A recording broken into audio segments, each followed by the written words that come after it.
News of a new crime wave broke this week. A criminal organization admitted that it committed over 5,600 crimes in a year. Violent crimes, drug manufacturing and trafficking, and political corruption. That criminal organization? The FBI. In a story reported by USA Today, licensed criminals, FBI informants authorized to break the law 5,600 times in 1 year. They reported in at least 5,658 cases in a single year alone. The FBI authorized its informants to commit crimes varying from selling drugs to plotting robberies, according to a copy of the FBI report obtained by USA Today. After much redacting by the authorities, the watered-down FBI's 2011 report, obtained under the Freedom of Information Act, has revealed that agents had been authorizing 15 crimes a day on average in order to get the necessary information from their informants. The document does not indicate the severity of the crimes authorized by the agency, nor does it include material about violations that were committed without the government's permission.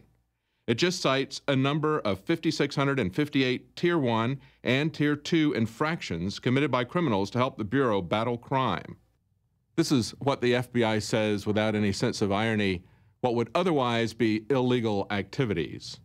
And of course, the ATF and the DEA admit to doing the same thing, but they say they have no idea how many incidents happened. What are Tier 1 crimes? According to the Department of Justice, misdemeanors or felonies under federal, state, or local law if, quote, engaged in by a person acting without authorization, unquote, including acts of violence, corrupt conduct by senior federal, state, or local public officials, or the manufacturing, importing, exporting, possession, or trafficking in controlled substances of certain quantities.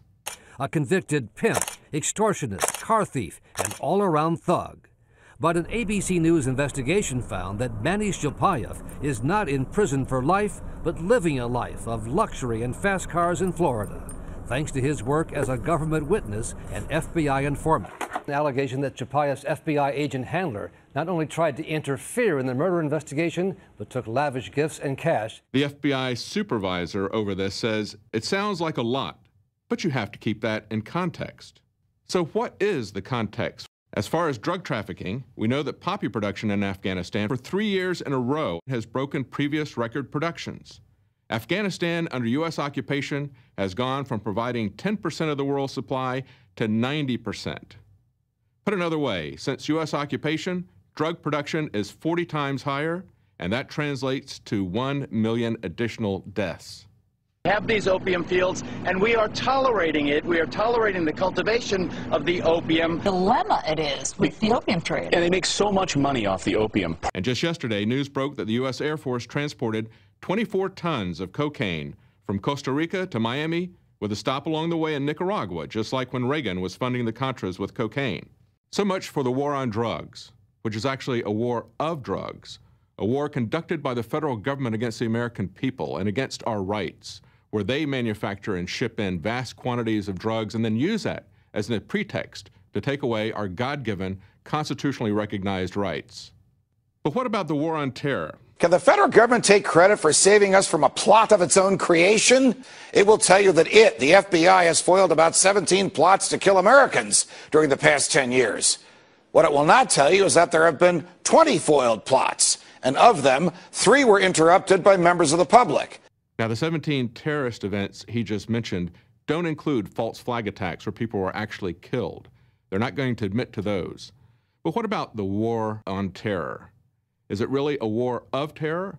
Here's how the dictionary defines terrorism: the use of violence and intimidation in the pursuit of political aims. Well, if these 17 terrorist events were created by the FBI in order to achieve political means, then by definition, the FBI and the U.S. government are terrorist organizations. This news article shows the mindset of the FBI, that the law is whatever they say it is. They're not constrained by real law, certainly not by the Constitution. And this is the mindset of every federal agency, whether it's the IRS, the EPA, the NSA, all of them. And it's the mindset of the police, who believe they can do anything to anyone with the slightest provocation. They tased a young, naked 11-year-old autistic girl. They tased an 18-year-old to death for the crime of graffiti in Miami, the same city where the government just delivered 24 tons of cocaine. In Durham, North Carolina, a cop recently assaulted a motorist and threatened to plant cocaine on him. An honor student in Illinois had her teeth knocked out by the cops in a restaurant, and a 95-year-old man was shot to death by cops when he waved his cane in a manner they thought was threatening. These are just a few of the police brutality cases that have come to light in just the last few days. These are things, as the FBI would say, that would otherwise be crimes, except that our criminal government knows now that it can do whatever it wishes without ever being held accountable. America, have you had enough of the war of drugs, the war of terrorism, and of police acting as criminals because they have uniforms? For InfoWars Nightly News, I'm David Knight.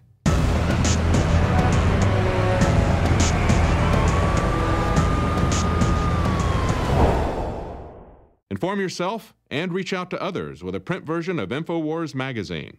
Available as an annual subscription or in discounted multi-packs at InfoWarsStore.com.